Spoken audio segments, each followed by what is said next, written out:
మన ప్రభు అయిన యేసుక్రీస్తు నామములో మీకు శుభములు తెలియజేయుచున్నాను. ఈ ప్రవచన స్వరము కార్యక్రమములను క్రమంగా చూస్తున్న మీకు హృదయపూర్వక వందనాలు చెల్లించుకుంటున్నాము. ఈ పరిచర్య కొరకు మీ ప్రార్థనలు బట్టి దేవునికి స్తుతులు చెల్లించుకుంటున్నాము. మీరు అడుగుచున్న ప్రశ్నలు బట్టి దేవునికి స్తోత్రములు. ఈరోజు ఒక ప్రాముఖ్యమైన ప్రశ్న మనకున్నది. ఆ ప్రశ్న ఏంటంటే, బైబిల్లో ప్రత్యేకంగా పాత నిబంధనలో దేవుని బిడ్డలు ఎన్నో పండుగలను వారు జరుపుకునేవారు. ఇప్పుడు క్రొత్త నిబంధనలో ఉన్న క్రైస్తవులంగా మన ప్రభువైన యేసుక్రీస్తు వారు మన కొరకు సిలువపై తన ప్రాణాన్ని అర్పించి సమాధి చేయబడి తిరిగి లేచి పరలోకానికి ఆరోహణమై వెళ్ళిన తర్వాత ఆ పండుగలను మనము జరుపుకోవచ్చా, జరుపుకోవాలా లేదా అన్న ప్రశ్న మనకు వచ్చినది. పరిశుద్ధ గ్రంథం నుండి ఈ ప్రశ్నకు సమాధానం ఏంటి? ఎందుకంటే మనకు మానవ అభిప్రాయములు కాదండి, దైవ సేవకుల అభిప్రాయములు కాదు, థియోలాజియన్స్ యొక్క అభిప్రాయాలు మనకు కాదు. దేవుని వాక్యమే మనకు ప్రాముఖ్యం. యోబు అంటాడు, దేవా నీ ఆజ్ఞలను విడిచి నేను తిరగలేదు, నీ ఆజ్ఞలను నా స్వాభిప్రాయం కంటే ఎక్కువగా ఎంచితిని. యోబు గ్రంథము 23వ అధ్యాయము 12వ వచనము. మన అభిప్రాయములు కాదు ప్రియులరా, దేవుని వాక్యము ఏమి సెలవిస్తుంది? ప్రార్థన చేసుకుని ఈ ప్రశ్నకు సమాధానము దేవుని వాక్యంలో నుండి మనం చూద్దాం. మహాపరిశుద్ధుడైన మా ఘనమైన దేవా, ఈ సమయము మీరు మాకు ఇచ్చినందుకు మీకు స్తుతులు చెల్లించుకుంటున్నాము.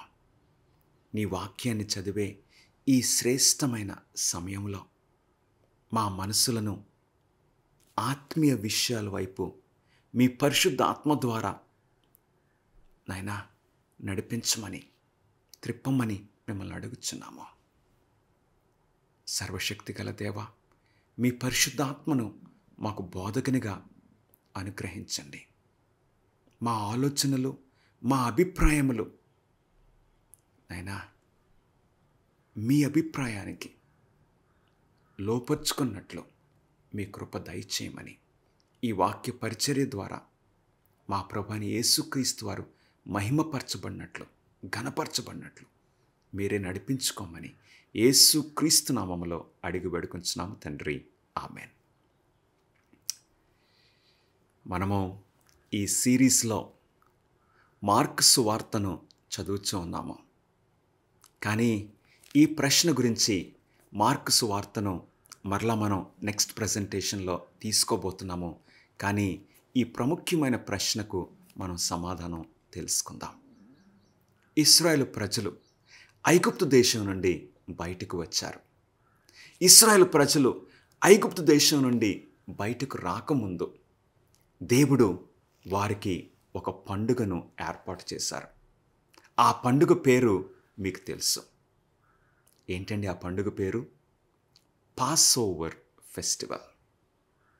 పాస్ఓవర్. ఇశ్రాయేలు ప్రజలు ఐగుప్తు దేశం నుండి బయటకు రాకముందు దేవుడు 10 తెగుళ్ళు ఐగుప్తు మీదకి పంపించారు. ఆ 10 తెగుళ్ళు మనకు జ్ఞాపకం ఉండొచ్చు.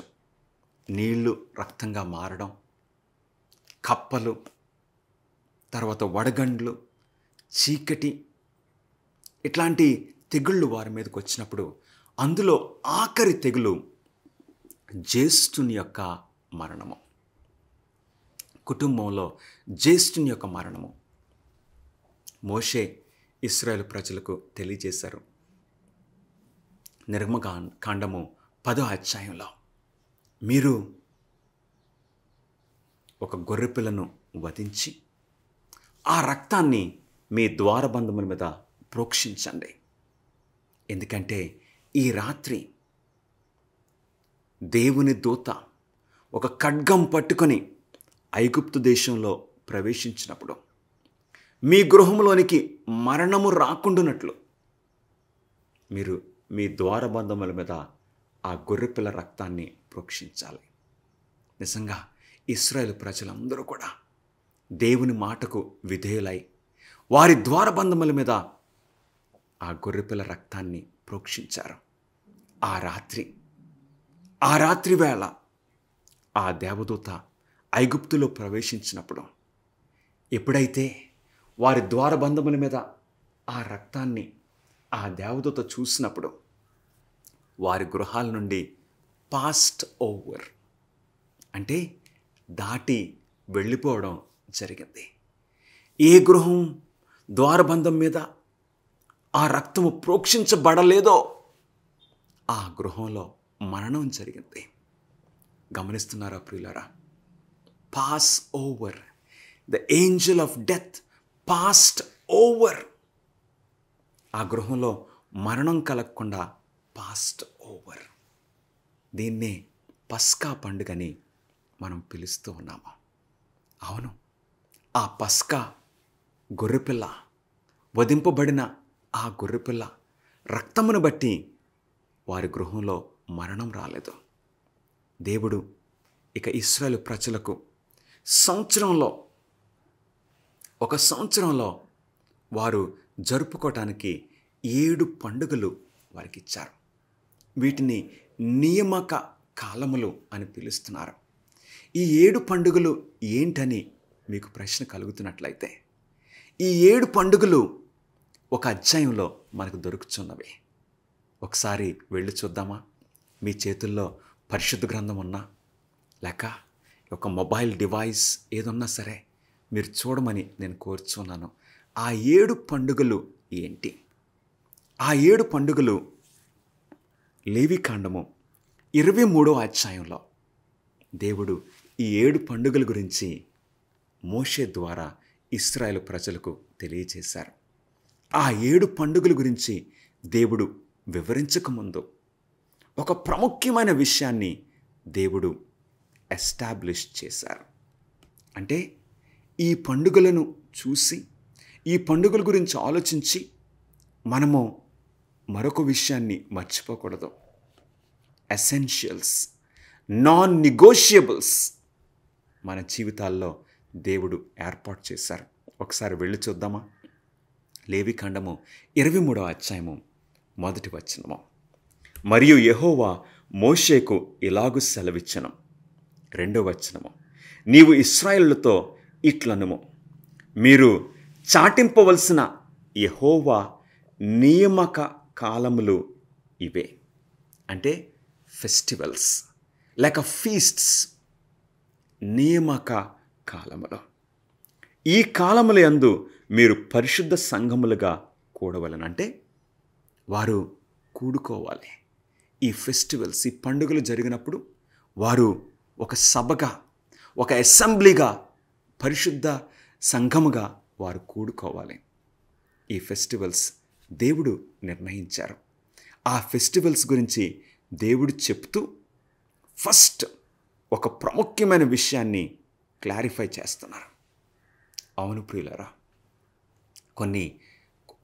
ఇక్కడ ఒక నాన్ నెగోషియబుల్, ఇంకా ఈ విషయంలో బేరమాటం లేదు, డిస్కషన్ అక్కర్లేదు. ఆ పండుగల గురించి దేవుడు వివరించకముందు మరొక ప్రాముఖ్యమైన పండుగను ఆయన అక్కడ స్థిరపరుస్తున్నారు. అదేంటో చూద్దామా?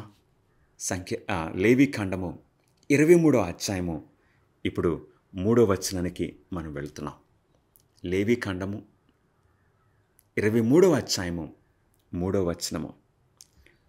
6 దినములు పని చేయవలెను, వారము 7వ దినము విశ్రాంతి దినము, అది పరిశుద్ధ సంఘపు దినము. అందులో మీరు ఏ పని అయినను చేయకూడదు. మీ సమస్త నివాసముల యందు అది యెహోవా నియమించిన విశ్రాంతి దినము. ఫస్ట్ ఈ పండుగల గురించి దేవుడు చెప్పకముందు మరొక ప్రాముఖ్యమైన ఒక పరిశుద్ధ దినం గురించి దేవుడు వారికి ఎస్టాబ్లిష్ చేస్తున్నారు, వారికి స్థిరపరుస్తున్నారు. మీరు కన్ఫ్యూజ్ అవ్వక్కర్లేదు. ఆ పండుగలను చూసి ఇది నెగ్లెక్ట్ చేయటం కాదు, మీరు జాగ్రత్త అని దేవుడు ఆ పండుగల గురించి వివరించకముందు ఒక ప్రాముఖ్యమైన విషయాన్ని దేవుడు వారి ఎదుట స్థిరపరుస్తున్నారు. అదేంటండి? ఈ పండుగలైతే సంవత్సరానికి ఒక్కసారి ఈ పండుగలు వస్తాయి. 7 పండుగలు సంవత్సరానికి ఒకసారి, ఇన్ 1 year. కానీ దేవుడు ఏం చెప్తున్నారు? లేవికాండము 3:3లో వారము మరొక ప్రాముఖ్యమైన పండుగ. వారములో 6 దినములు నీవు కష్టపడి నీ పని చేసుకో, 7వ దినము యెహోవాకు విశ్రాంతి దినము. ఈ 7 పండుగలైతే ఆ పండుగలు ఇశ్రాయేలు ప్రజలు ఐగుప్తు దేశంలో నుండి బయటకు రాకముందు ఆ పండుగలు ప్రారంభమైనవి. కానీ ఈ 7వ దినం ఉన్నదే, వారంలో 7వ దినం ఉన్నదే, ఈ 7వ దినము దేవుడు ఆదిలోనే నియమించారు. ఆయన సృష్టించినప్పుడు, ఈ భూమి ఆకాశములను సృష్టించినప్పుడు ఆ 7వ దినమును దేవుడు స్థిరపరిచారు, ఏర్పరిచారు. చూద్దామా ప్రియులరా? ఆదికాండము 1వ అధ్యాయంలో దేవుడు సృష్టి అంతా చేయటం, 1వ రోజున, 2వ రోజున, 3వ రోజున, ఇట్లాగా 6 దినములు ఆయన సృష్టించారు. ఆదికాండము 2వ అధ్యాయం 1వ వచనానికి వెళ్దాం. ఆకాశమును భూమియు వాటిలో ఉన్న సమస్త సమూహమును సంపూర్తి చేయబడిన 6 దినాల్లో దేవుడు సృష్టి అంతా కూడా సంపూర్తి చేశారు. వెలుగును సృష్టించారు. ఇదిగో ఆ చెట్లు, చేమలు, ఆ ఆకాశంలో సూర్యుడు, చంద్రుడు, నక్షత్రములు, తర్వాత నీళ్లలో ఉండే ఆ యొక్క జలచరములు, గాలిలో ఎగిరే ఆ పక్షులు, తర్వాత భూమి మీద పాకే జంతువులు, మానవులను సృష్టించారు 6 దినముల్లో. ఈ సృష్టించడం సంపూర్తి చేయబడిన తర్వాత ఇక్కడ ఆదికాండము 2వ అధ్యాయము 1వ వచనంలో ఆకాశమును భూమియు వాటిలో ఉన్న సమస్త సమూహమును సంపూర్తి చేయబడును. దేవుడు తాను చేసిన తన పని 7వ దినములోగా సంపూర్తి చేసి, తాను చేసిన తన పని అంతటి నుండి 7వ దినమున విశ్రమించెను. సృష్టిలోనే, ఆదిలోనే దేవుడు 7వ దినాన్ని ప్రత్యేకపరిచారు. గమనిస్తున్నారా ప్రియులరా? ఒక సంవత్సరంలో వచ్చే ఈ పండుగలకును 7వ దినము విశ్రాంతి దినాన్ని మనం కన్ఫ్యూజ్ అవ్వక్కర్లేదు. ఈ పండుగలైతే మోషే కాలంలో ప్రారంభమైనవి.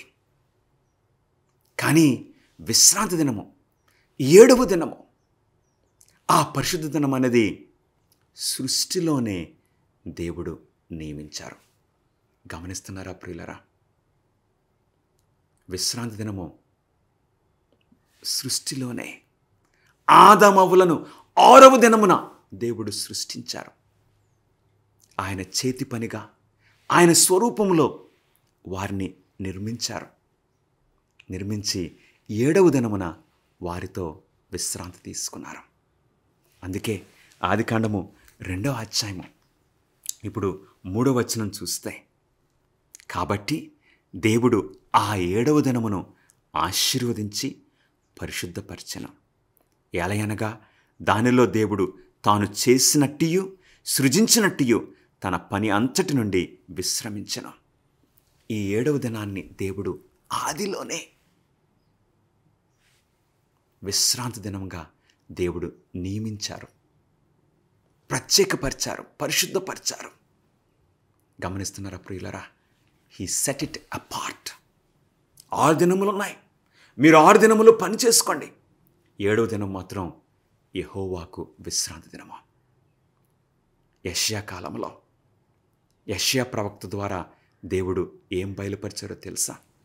యెషయా 58వ అధ్యాయము 13వ వచనంలో, యెషయా గ్రంథము 58వ అధ్యాయము 13వ వచనంలో దేవుడు అంటున్నారు, ఆ విశ్రాంతి దినాన్ని, 7వ దినమైన విశ్రాంతి దినాన్ని దేవుడు అంటున్నారు, నా విశ్రాంతి దినమున.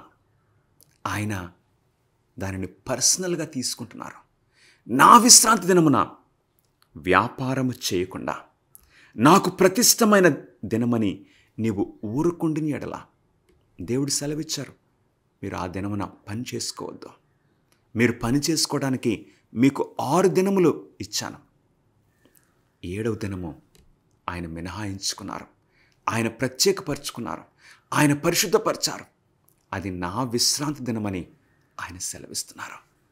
ప్రియ సహోదరుడా, సహోదరి, విశ్రాంతి దినాన్ని నీవు పాటిస్తున్నావా?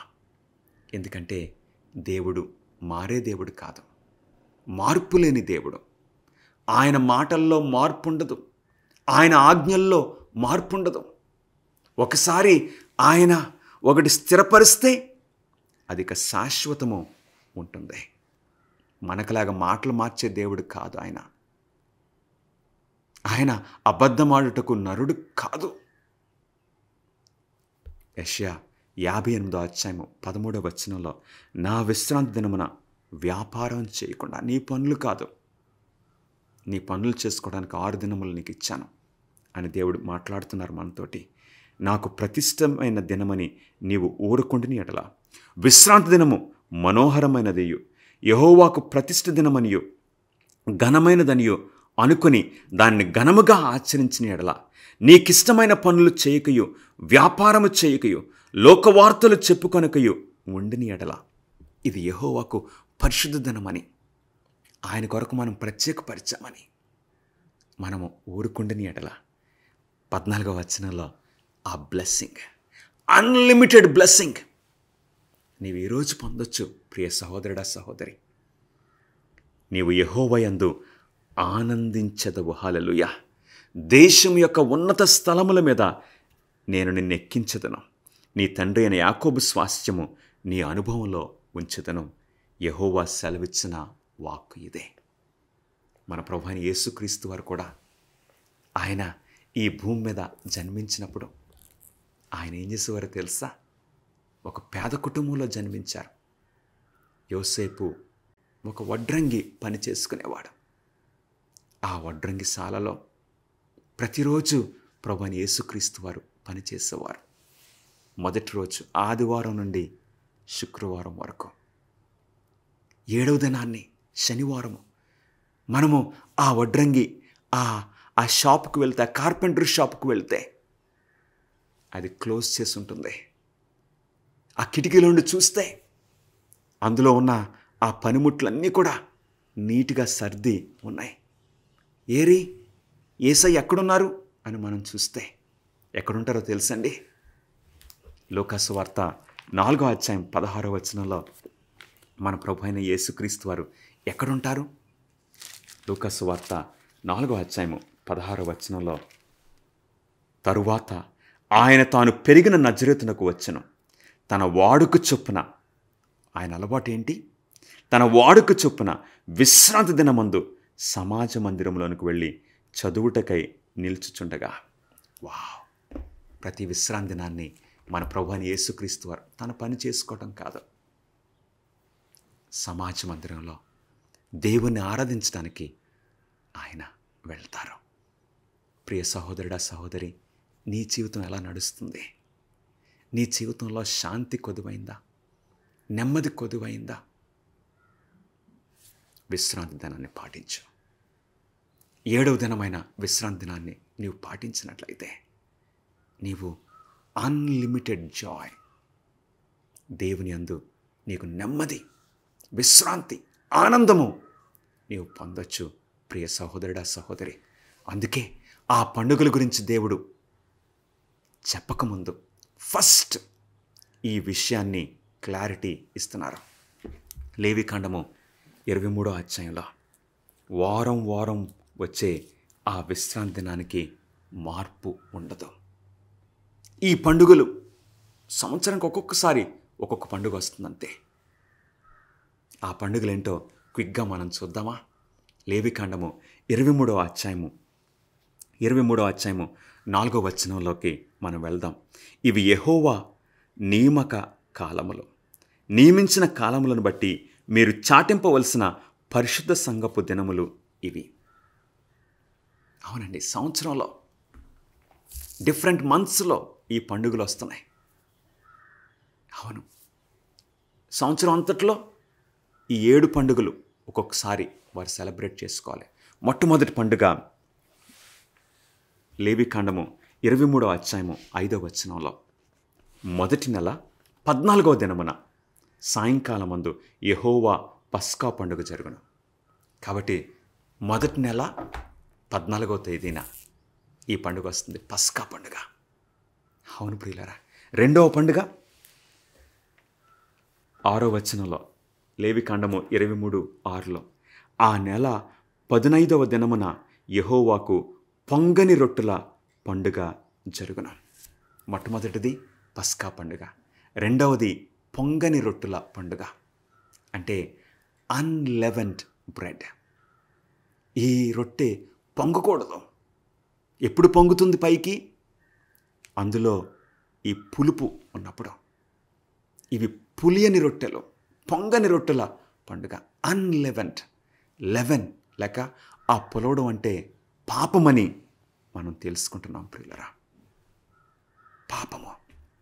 మత్తయి సువార్త 16వ అధ్యాయము 6వ వచనంలో ఈ విషయాన్ని మనం చూడొచ్చు. పొంగని రొట్టెలో పాపము లేని పరిస్థితి గురించి ఇక్కడ మాట్లాడుతున్నారు. మూడవ పండుగ లేవికాండము 23వ అధ్యాయము 10వ వచనంలో, నేను మీకు ఇచ్చుచున్న దేశమునకు మీరు వచ్చి దాని పంటను కోయినప్పుడు మీ మొదటి పంటలో ఒక పనను యాజకుని యొద్దకు తేవలను.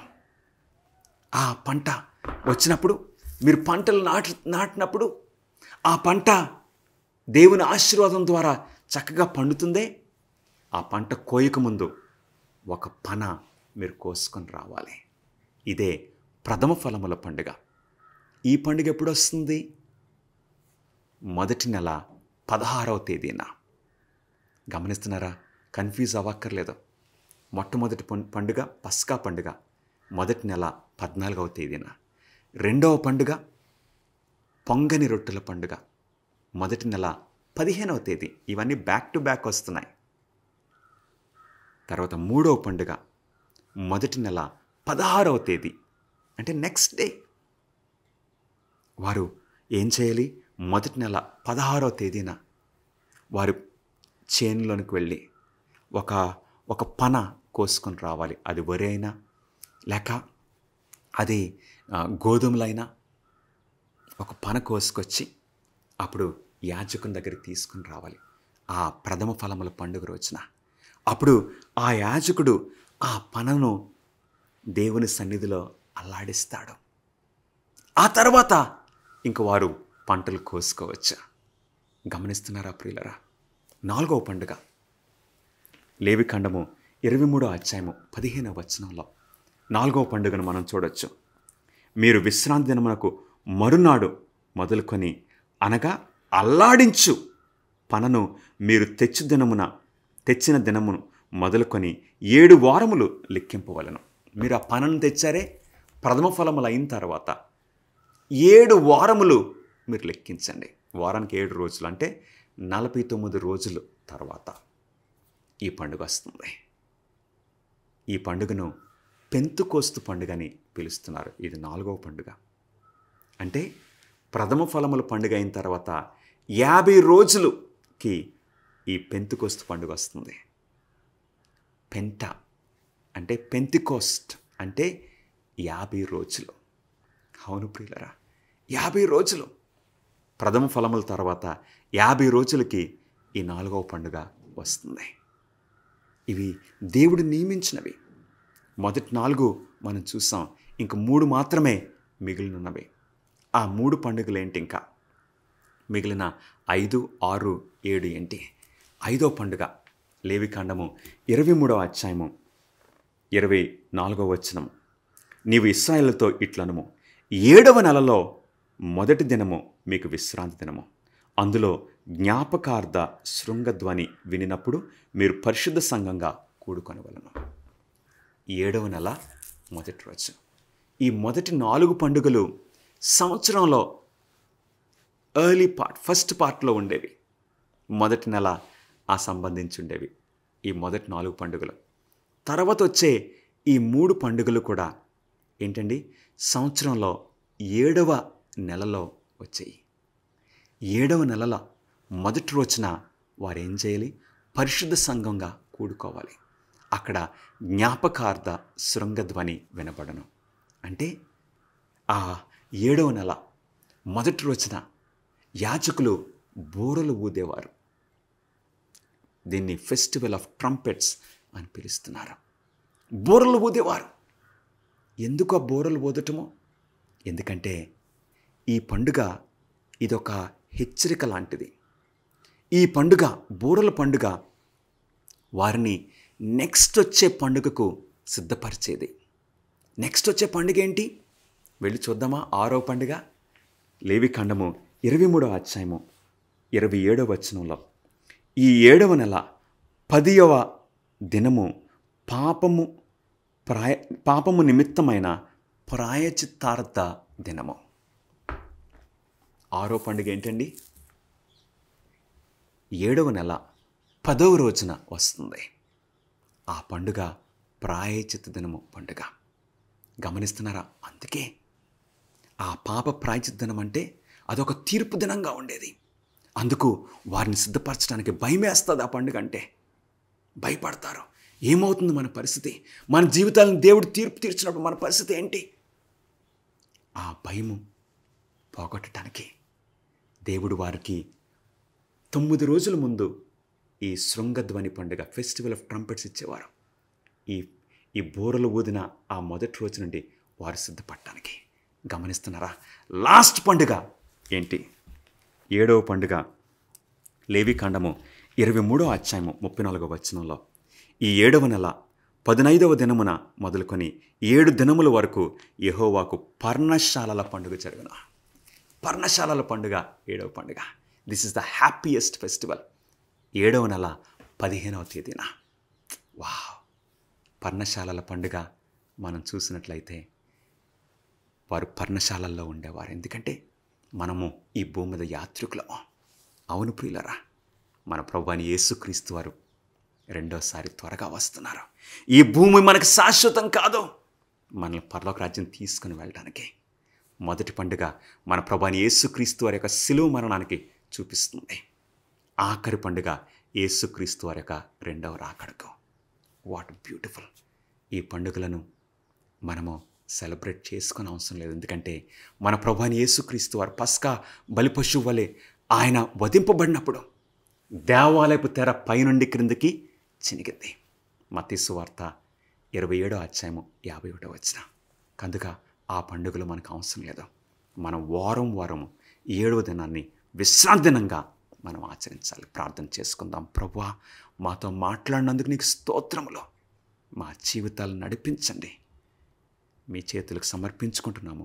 యేసుక్రీస్తు నామములో అడిగి వేడుకొంచున్నాము తండ్రి. Amen. God bless you friends.